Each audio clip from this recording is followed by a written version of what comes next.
Eliza. Okay. Which program? PT. PT. Okay, so muna sopa.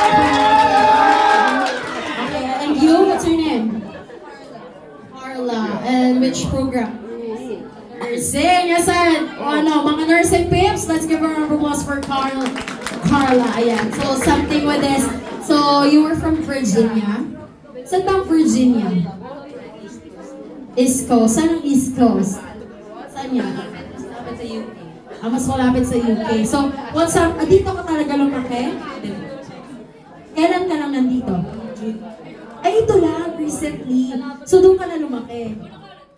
So, British ang accent ninyo. Ano? East Coast po, pero US accent. US accent. Oh, so what's something you're starting to love being with Filipinos or being in the Philippines? Gumala. Gumala!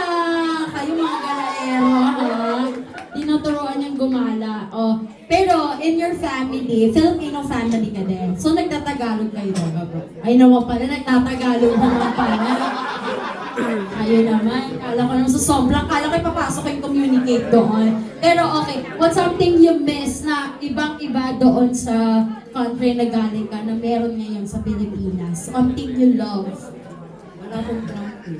Walang traffic. I mean, walang traffic. Ay. Pinamukha niya sa atin kung gaano tayo kahira. Kung gaano tayo ka-squatter dahil sa traffic. Then what's something you love na meron, sige, doon walang traffic, dito napakadaming traffic. What about? Ngayon naman na nandito ka sa Pinas, ano na pinagkaiba ng meron sa Pinas? Something you love na nandito ka na nawala doon?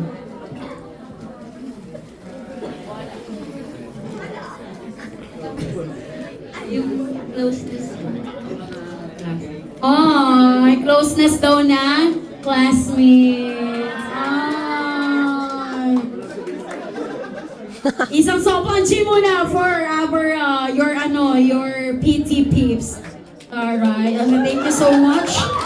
Pasa natin, oh. You were from ano naman? Half Canadian, half German. Ah, ganyan. O, sige. Dito ka na lumaki or doon? Dito. Dito ka rin lumaki. Pero what's something naman within your family that we practice as Filipinos na gustong-gusto mo?